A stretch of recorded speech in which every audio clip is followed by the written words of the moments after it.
Et c'est vers l'an 2000, c'est-à-dire 10 ans plus tard encore, que j'ai eu le sentiment qu'il n'était plus possible de me contenter de dire que la démocratie c'était mieux que le totalitarisme, ce qui, après tout, devenait plus qu'une évidence. Il n'y avait personne qui crut le contraire.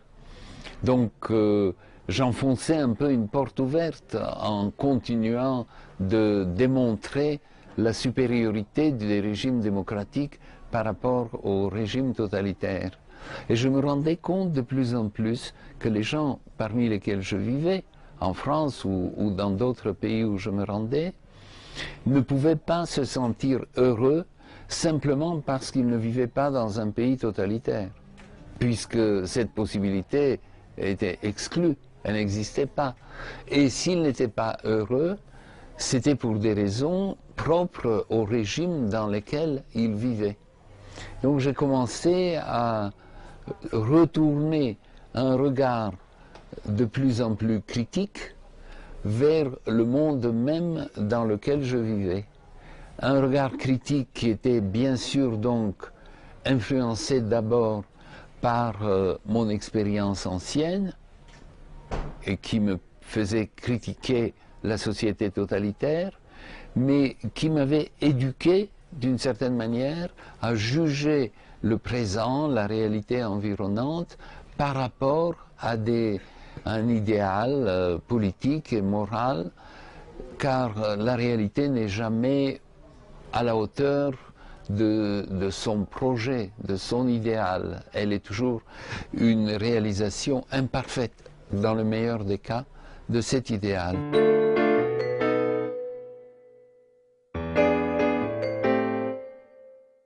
Ma première réaction aux faiblesses de la démocratie, c'était la tentation du bien. La tentation du bien, c'est cette illusion qu'on peut apporter le bien à tous, pourvu qu'on se donne des forces nécessaires, et donc en particulier les forces militaires.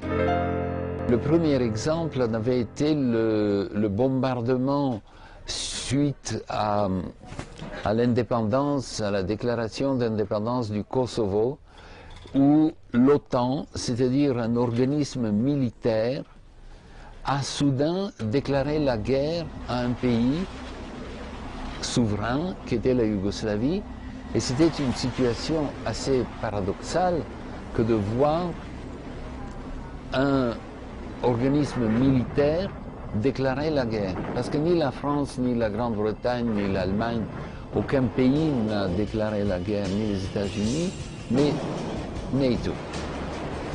Donc il me semblait qu'il y avait là quelque chose qui touchait au principe même de la démocratie. 2 ans plus tard, il y a eu la guerre d'Irak, l'invasion de l'Irak dont l'inanité était évidente bien avant qu'elle n'ait lieu et qui était annoncée, préparée. Je me suis donc senti, et c'était pour la première fois de ma vie, appelé à réagir à un événement politique en cours qui était cette guerre annoncée. Et j'ai écrit un tout petit livre, une sorte de brochure qui s'intitule « Le nouveau désordre mondial », qui était consacré à la préparation de la guerre d'Irak. Et donc, lorsque la guerre d'Irak a eu lieu, nos pires attentes se sont réalisées. Cette guerre qui était censée venger les attaques contre le World Trade Center, contre les tours jumelles, où 3000 Américains avaient péri à la suite d'un attentat, où il s'était avéré qu'il n'y avait pas le moindre rapport entre Al-Qaïda et le gouvernement de Saddam Hussein, où il s'est avéré que l'Irak n'avait pas d'armes de destruction massive comme il avait été annoncé. Donc, tous ces prétextes fallacieux mais dont le caractère mensonger était évident pour tout observateur impartial avant le début de la guerre, m'ont vraiment bouleversé, parce que à ces 3000 morts d'un côté, a correspondu 1 million de victimes de l'autre. C'est-à-dire un véritable génocide qui échappait à cette qualification simplement parce qu'il était accompli par nous. Nous voulant dire l'Occident, les pays qui se sentent dépendants des États-Unis et qui donc ne vont jamais élever une protestation contre la politique états-unienne.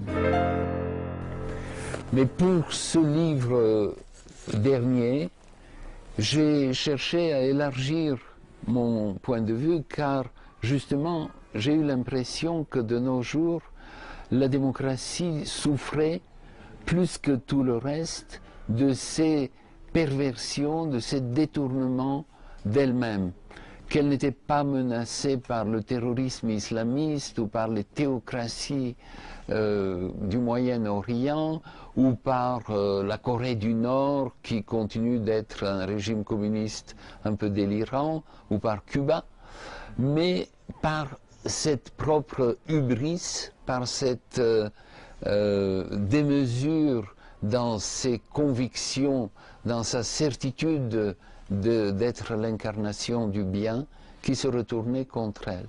Donc tous ces nouveaux développements de la démocratie ont été postérieurs à la chute du mur de Berlin, appelons-le ainsi pour avoir un événement symbolique, et nous sommes entrés dans une nouvelle période qui n'est pas terminée, bien sûr, qui peut encore beaucoup changer, mais où je considère qu'il y a des aspects de la démocratie qu'il est important de pointer du doigt et de critiquer.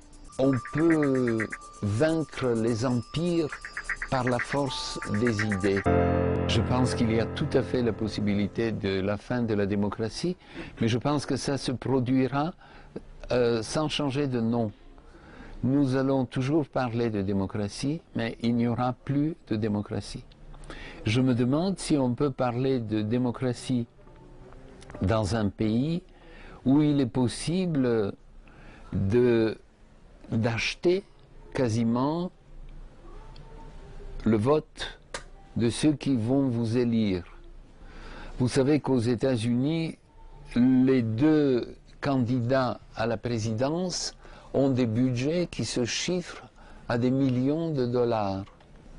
Je pense que si on prenait quelques reculs par rapport au présent et on se disait, mais la démocratie, le choix de nos dirigeants, est-il nécessaire que ces dirigeants disposent de 20, 25 ou 30 millions de dollars pour pouvoir être élus? Est-ce que ce n'est pas plutôt que ce sont des forces économiques, des puissances d'argent qui parviendront à imposer leurs candidats? Le fait que la Cour suprême aux États-Unis a autorisé les entreprises de financer les candidats à toutes les échelles, à toute l'échelle des élections, est un coup très dur contre la démocratie, parce que de nouveau, la volonté du peuple se trouve, puisque c'est ça la définition de la démocratie, c'est le pouvoir du peuple, mais ce pouvoir se trouve soumis à la puissance de l'argent. Lorsque les puissances économiques décident que tel candidat ne mérite pas de devenir représentant du Missouri ou de l'Ohio, mais si on investit 20 millions de dollars, on peut être sûr qu'il ne sera pas élu. Ce n'est pas difficile par une campagne de presse négative, de calomnie si nécessaire, de pièges dans lesquels il va tomber, de scandales qu'on va découvrir concernant son cousin, son frère, sa femme, sa fille.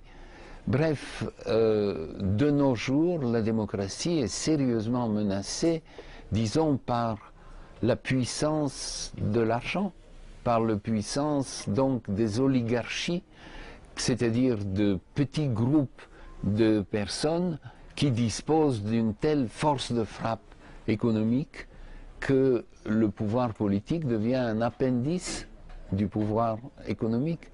Et cela, ce n'est plus la démocratie. Je pense que c'est un rêve qui n'est pas destiné à se réaliser. Et pour une raison structurelle, c'est que, tout comme la justice sans la force est un vain mot. On ne peut pas dire « je défends la justice, je veux que les coupables soient punis et les justes récompensés » si je n'ai pas les moyens d'imposer la loi. À l'intérieur d'un État, ce moyen s'appelle la police, les tribunaux, et donc les décisions prises par un gouvernement, les représentants du peuple, ils peuvent être réalisés. Je dis cet exemple parce que maintenant, transposons-nous au niveau mondial. Pour qu'un gouvernement mondial existe, il faut qu'il ait une armée à sa disposition. Or, les armées appartiennent aux États. Donc, dire on va créer un gouvernement mondial, puis l'armée des États-Unis va, par exemple, servir de gendarme du monde, mais c'est la situation actuelle, justement, et c'est évidemment pas un gouvernement élu par les autres peuples. Cette armée, quelle que soit son impartialité, à supposer qu'il y en ait une, va toujours favoriser les intérêts du pays dont elle vient. Donc je pense qu'il n'est pas possible d'imaginer un gouvernement mondial, je veux dire un gouvernement mondial désirable. On peut imaginer, mais qui serait effrayant, qui serait une sorte de tyrannie exercée à l'aide d'une arme absolue, de sorte que tous les gouvernements du monde feraient acte d'allégeance au gouvernement le plus fort, lequel leur dirait « sinon, je vous extermine ». Bon. Mais à partir de là, tout ne se vaut pas. Et personnellement, je pense que l'idée d'un monde multipolaire est ce vers quoi nous devrions tendre. Cela veut dire des groupes de pays qui sont suffisamment forts pour qu'on ne puisse pas les attaquer de l'extérieur et qui établissent un certain équilibre sur la surface du globe. Qu'aucun pays ne soit suffisamment fort pour dominer tous les autres. Donc, comment y parvenir?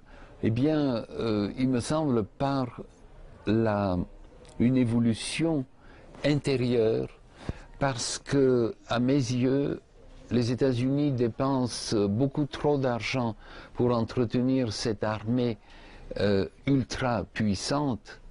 Dans le passé plus lointain, mettons, revenons, je ne sais pas, quelques 50 ou 100 ans en arrière, les États-Unis étaient un pôle d'attraction pour le monde entier parce qu'ils semblaient incarner un idéal de prospérité, de liberté individuelle. Les immigrés du monde entier aspiraient de s'y rendre. La puissance des idées ne doit pas être sous-estimée. On peut vaincre les empires par la force des idées. De nos jours, les États-Unis sont devenus un peu un repoussoir. Dans beaucoup de pays du monde, on les perçoit comme une puissance maléfique, puisqu'elle veut maintenir son hégémonie. Je crois qu'ils ont perdu au change. Lorsque le président Obama a été élu, il a tenu des discours qui allait dans le sens de ce que je viens de dire. Mais au contact avec la réalité, Obama a beaucoup transformé son projet parce qu'il a compris que la société américaine désirait autre chose et qu'il n'allait jamais être réélu, ni même être capable d'imposer les réformes qui lui tenaient à cœur, s'il ne flattait pas d'une certaine façon cet orgueil du pays, comme quoi il est chargé il a un rôle exceptionnel, il est chargé d'une mission qui est d'apporter le bien au reste du monde. Il y a une formule, je ne suis pas sûr, the country on the hill, c'est un peu le pays qui se trouve sur la montagne, qui incarne le bien et qui doit apporter le bien aux autres. C'est une vision un peu religieuse, mais c'est un pays profondément religieux aussi.